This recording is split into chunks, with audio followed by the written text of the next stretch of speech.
Salut les investisseurs, dans cette vidéo, on va mettre à jour notre screener Deep Value pour quelques grands pays de la zone euro, en excluant la France, puisqu'on l'a déjà fait sur une autre vidéo, que vous retrouverez sur la chaîne. Pensez à vous abonner à la chaîne justement, et on commence tout de suite avec les critères de ce screener.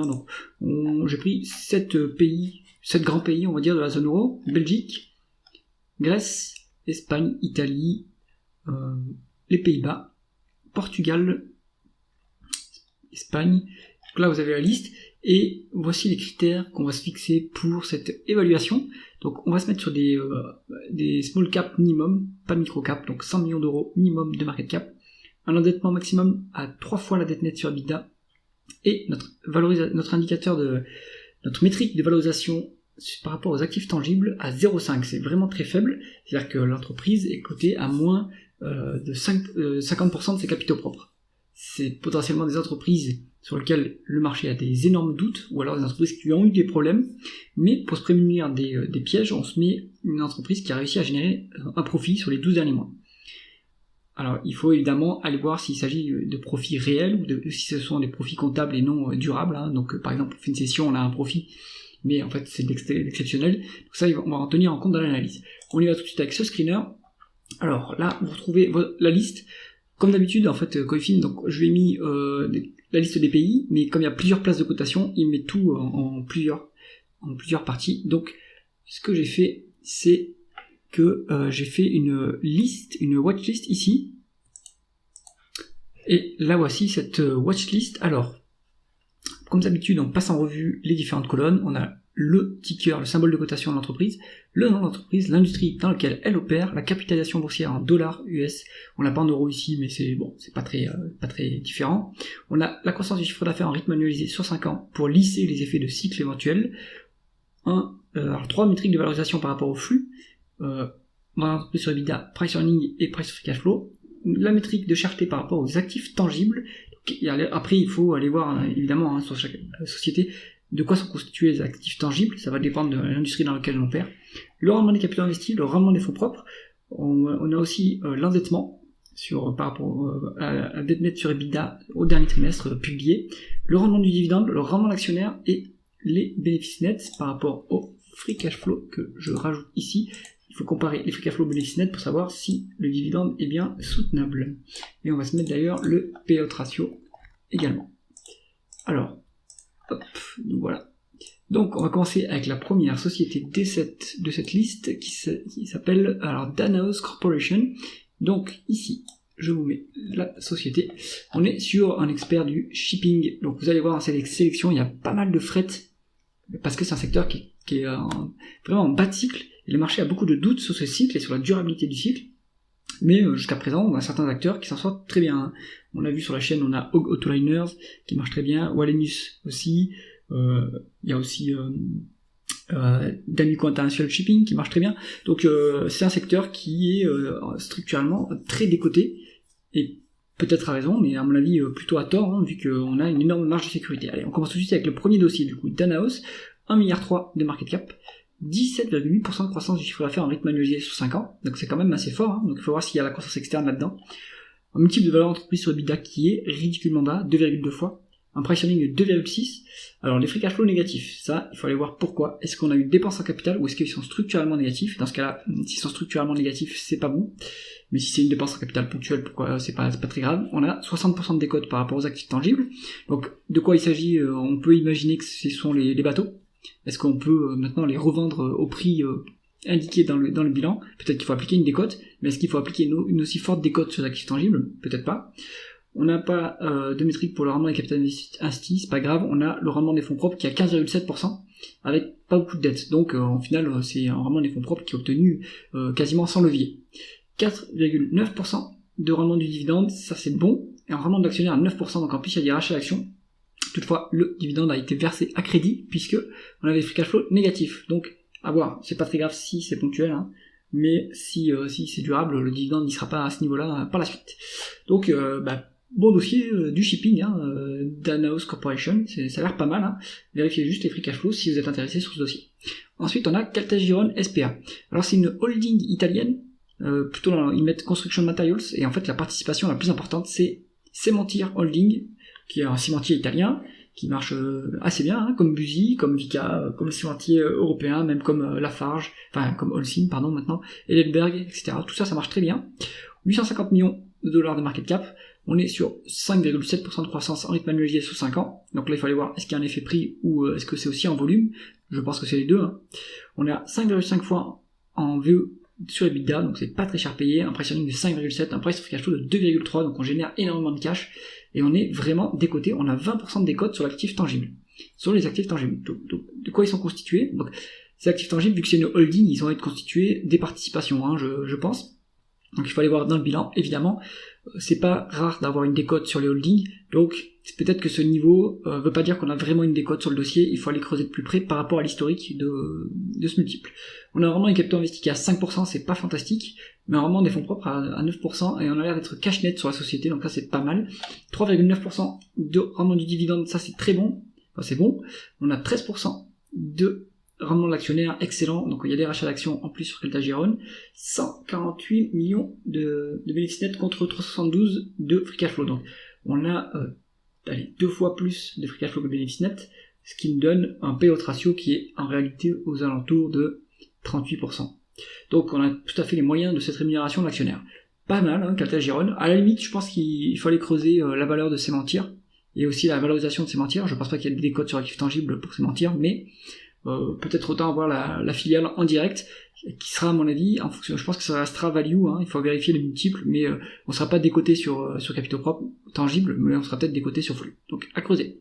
Ensuite, donc Cementir, je vous ai pas mis la présentation, hein, elle était là, ici. Donc voilà, ils disent hein, participation, c'est groupe industriel, etc.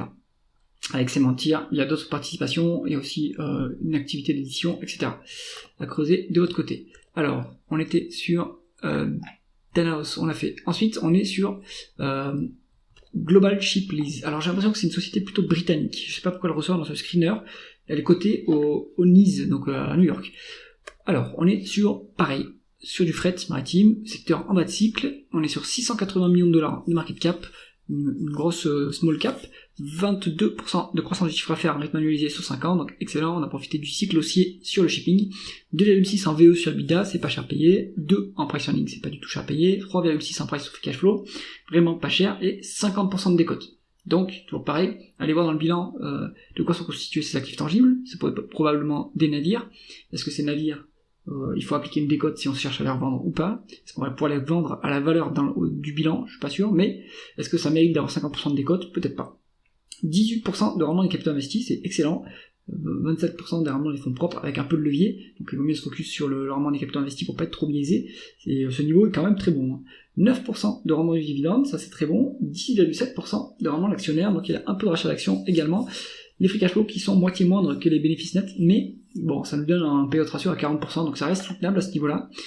Global Ship Lease, intéressant à mon avis. Alors peut-être que c'est plutôt coté aux États-Unis, donc là c'est dans ce cas-là, bon, c'est peut-être plus embêtant, mais quantitativement, en tout cas c'est intéressant. Ensuite, on passe sur XFAB Silicon Foundries, on est sur un fondeur belge spécialiste, donc du coup des semi-conducteurs, 488 millions de market cap, donc une small cap, on est sur 10% de croissance en rythme annualisé sur 5 ans, ça c'est plutôt bon, 3,7 en VE sur EBITDA, pas cher payé, 7,9 en price earnings, donc ça c'est non plus pas cher payé, les free cash flow sont négatifs et fortement négatifs, hein. Ça par contre, il y a l'air d'avoir eu une énorme dépense en capital, à voir si c'est ponctuel, sinon ça va être compliqué ce dossier. On est sur 50% de décote sur actifs tangibles, donc grosse décote, maintenant de quoi sont constitués ces actifs, il faut aller voir.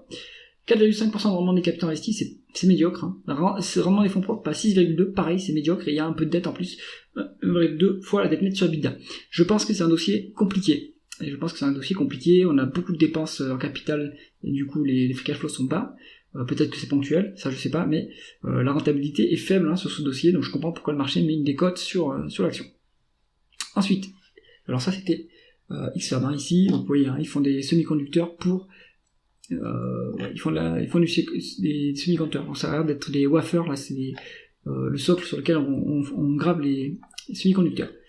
Alors ça on a vu, on passe à Elector Group, on est sur donc une société grecque d'ingénierie bâtiment. On est sur 459 millions de dollars de market cap, décroissance en rythme annualisé sur 5 ans, à ce niveau-là, je pense que ça inclut une cession d'actifs. parce que c'est quand même beaucoup, hein, cette décroissance, donc ça, allez vérifier. En VE sur EBITDA, on a 2,9 fois, pas cher, 4,8 en PE, c'est pas cher, on n'a pas les free cash flow qui sont indiqués, donc à vérifier. On a 50% de décote sur les actifs tangibles. Toujours pareil, de quoi ils sont constitués. Société ingénierie, bâtiment, donc déjà il doit y avoir du cash. Vu que c'est l'ingénierie, je pense qu'ils sont en BFR négatif, ils sont payés en avance par leurs clients pour réaliser les projets, donc ça doit mettre du cash au bilan. Et ensuite, il faut voir de quoi ils sont constitués, ces actifs. On a un rendement des capitaux investis qui est plutôt faible à 5,5, un rendement des fonds propres qui est plutôt bon à 15,2. Donc, et c'est obtenu avec pas beaucoup de levier. Il y a une énorme différence entre les résultats opérationnels et les résultats nets. Donc peut-être qu'il y a du résultat financier, ce qui accrédite ma thèse d'une entreprise qui est en fait à BFR négatif, hein, comme les sociétés d'ingénierie, hein, comme du Technip, comme du Mori Construct, comme Grupo Empresarial San José en Espagne. On a du cash au bilan qui est prêté, qui est donné par les clients. Donc c'est du cash qu'on va dépenser. Toutefois, il génère des intérêts, et donc ça améliore le résultat financier. Donc ça, à mon avis, ça améliore le rendement des fonds propres. À vérifier. 0,6 fois la dette nette sur EBITDA. Donc il y a un petit peu de dette, mais pas trop non plus. Vu qu'on a BFR négatif, il n'y a pas de raison de s'endetter, à part pour faire des acquisitions peut-être. Attention qu'il y a un rendement de dividende qui est à 112%, donc ça, bon, je pense que il y a une erreur quelque part dans la data. Donc à vérifier le niveau du dividende. Pourquoi pas, hein, ce petit dossier, donc allez creuser en détail. Ensuite, on est sur Bauer. Alors, Bauer Group, société allemande, c'est plutôt une mid-cap qui fait du groundwater machinery, donc ils sont diversifiés en fait, hein, c'est de l'ingénierie, c'est de la mécanique, c'est même des matières premières, donc c'est un conglomérat industriel, hein, comme les Allemands savent bien faire. On est sur 242 millions de market cap, donc une petite small cap, 1,4% de croissance en rythme annualisé sous 5 ans, donc la croissance est quasiment inexistante. On a 3,1 fois la VE sur EBITDA, mais derrière, les autres multiples sont pas beaux. 36 fois en PE, 22 fois en price of cash flow, mais peut-être qu'on est complètement en bas de cycle, et en fait on vient de repasser le seuil de rentabilité, et ça va s'améliorer par la suite. On a une bonne marge de sécurité en plus sur les actifs tangibles, donc il faut aller voir de quoi il s'agit. 7% de croissance de rendement des capitaux investis, 1,7% de rendement des fonds propres, 2,3% en dette nette sur EBITDA. Je pense que c'est un dossier qui vient de repasser son seuil de rentabilité qui me semble encore un peu compliqué à mon avis. Il y a eu une dilution apparemment, puisqu'il y a un rendement de l'actionnaire qui est à moins 46%. Donc ça sent l'énorme dilution, ou un stock split qui a été mal compris par Coifin dans la data, mais je pense que c'est une dilution. Hein. Ça sent le dossier qui était fortement endetté, pas très rentable, et hop, on a fait l'augmentation de capital. Donc à creuser, voire même à mettre de côté, je pense. Ensuite, Stealth Gas, on fait celui-là, Stealth Gas Inc. Donc on est sur une entreprise du shipping, donc fret de gaz. Alors des produits pétrochimiques et des produits du GPL par exemple. Très bien. Donc du shipping, comme les autres, c'est en bas de cycle. 192 millions de market cap, donc une petite small cap, 3% de croissance du chiffre d'affaires en rythme annualisé sous 5 ans, donc une croissance plutôt faible. Une VE sur le EBITDA de 1,9, ça c'est pas cher payé, 2,7 en PE, c'est pas cher payé. Attention, free cash flow négatif. Donc pourquoi ? Est-ce qu'il y a une dépense en capital élevée? Est-ce que c'est structurel ou conjoncturel? On a 70% de décote sur les actifs tangibles. De quoi ils sont constitués? On peut s'imaginer que ce sont les navires, que la flotte de navires de la société. Alors on a vraiment des capitaux investis qui est pas indiqué. Voilà, ça à creuser, mais on a vraiment des fonds propres qui est à 12%. Donc je pense qu'il y a quand même une société qui est rentable ici. Hein. On n'a quasiment pas de dette nette au bilan, et il n'y a pas de dividende de payer.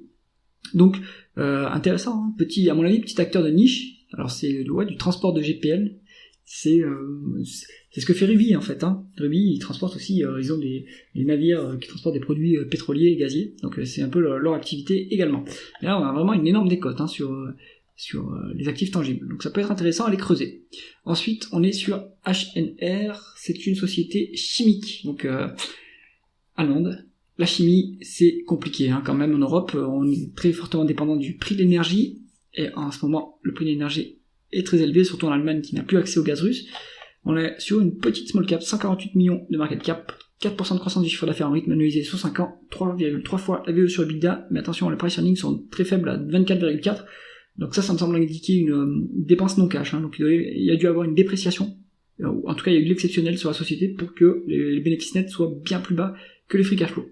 En price of cash flow on a 5,3, donc je pense qu'en fait les métriques qu'il faut garder c'est EV sur EBITDA et price of cash flow, et évidemment le prix sur actifs tangibles qui sont décotés ce prix est décoté de 70% quand même, c'est assez énorme. Hein. On est à 2,8 en rendement des capitaux investis, 1,6 en rendement des fonds propres, c'est très peu rentable comme société. Ce qui explique la décote, évidemment. Il y a un peu de dette, 1,1 fois la dette nette sur EBITDA. C'est rien d'alarmant à ce niveau-là. On a un rendement du dividende à 2,7% et un rendement de l'actionnaire à 2,8%, donc il y a un peu de rachat d'actions, mais rien d'extraordinaire. Et le payout ratio est en réalité beaucoup plus faible que ce qui est indiqué ici, puisque on a 4 fois plus de free cash flow que de bénéfice net. Compliqué, hein, la chimie, donc peut-être qu'il vaut mieux se tenir à l'écart de ce dossier, même si la décote est quand même exorbitante. Hein.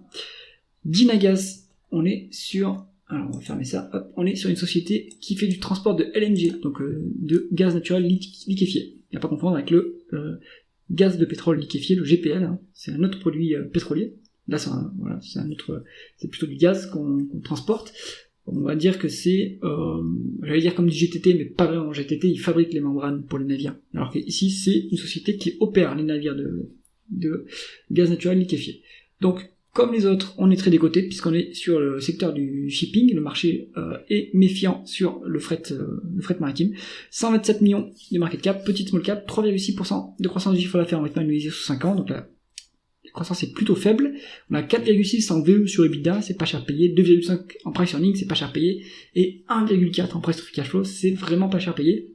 C'est-à-dire que, théoriquement, vous achetez la société en 1,4 ans, c'est-à-dire en 16 mois, si la société vous versez tous les free cash flow, vous avez remboursé votre prix d'acquisition. Il y a quand même de la décote là quand même. Et on est à 60% de décote sur actifs tangibles, donc toujours pareil, de quoi il s'agit? Probablement des navires, de la flotte de navires de la société. On n'a pas vraiment des capitaux investis, mais je pense que la rentabilité opérationnelle quand même existe quand même positive. On a 11% en rendement des fonds propres, ce qui est bon. Mais attention, c'est obtenu avec un bon levier. Hein. On a 2,3 fois la dette nette sur EBITDA, là ça commence à être un peu lourd. On a 3,6% de rendement du dividende et 11,8% en rendement de l'actionnaire, donc il y a des énormes rachats d'actions. Donc ils sont malins hein, dans le fret maritime, enfin la plupart. Ils savent que le cycle ne va pas être éternel, donc ils rendent à fond du cash aux actionnaires, et ça passe surtout par des rachats d'actions, ce qui est intelligent, parce que c'est plus efficient que les dividendes. Donc c'est pour ça qu'on voit des rendements de dividendes sur le secteur qui sont assez élevés, même du rendement de l'actionnaire qui est assez élevé, hein, parce que le management sait que les cycles ne sont pas éternels. On a un payout ratio de 28,7%, et les free cash flow plus élevés que les bénéfices nets, donc en fait on a largement les moyens de cette rémunération. Alors, conclusion de cette revue. Ici, vous avez, alors j'ai pris 9 sociétés, j'en pu en prendre 10, bon. Laquelle sera plus intéressante dans une perspective deep value. Alors, les stratégies deep value, on a surtout, en fait, un problème de coût d'opportunité. C'est-à-dire que le marché se méfie des sociétés, parce que le management, soit la société a déjà eu des problèmes, soit le marché n'aime pas le secteur d'activité, et dans ce cas-là, il joue la fin du marché, la fin du marché dans lequel opère l'entreprise.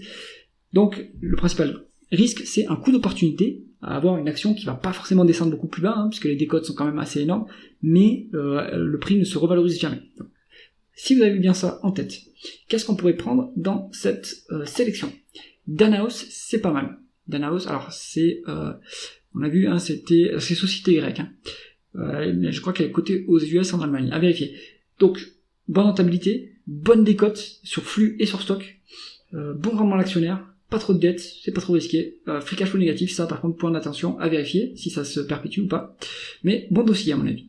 Caltagirone, ça peut être pas mal, mais en fait il y a une décote à cause du fait que ça soit une holding, donc moi je préfère éviter les holdings. Global Shiplease, on est sur pareil, quelque chose d'intéressant. Maintenant je sais pas s'il y a une cotation en Europe, à vérifier, parce que ça c'est coté aux États-Unis. Pareil, on est sur un marché cyclique, bonne décote sur actifs tangibles, excellente rentabilité, ça c'est un dossier qui mérite d'être creusé. Ensuite, on va potentiellement prendre, je pense que Elactor, c'est pas si mal, hein. Mais il faut juste vérifier pourquoi il y a une décroissance. S'il y a une cession, c'est pas si grave. Ça, c'est pas mal. Ensuite, Bauer, il n'y a pas assez de rentabilité. Stealth Gas, ça a l'air pas mal. La chimie, moi, j'évite. Et Dynagaz, ça a l'air pas mal également. Bonne décote sur actifs tangibles. Bon niveau de free cash flow. Bon rendement à l'actionnaire. Il y a un petit peu de dette, mais je pense que ça peut être remboursé assez vite. J'espère que cette revue du screener Deep Value Europe vous a intéressé. Si c'est le cas, mettez un pouce vers le haut et pensez à vous abonner à la chaîne. À bientôt.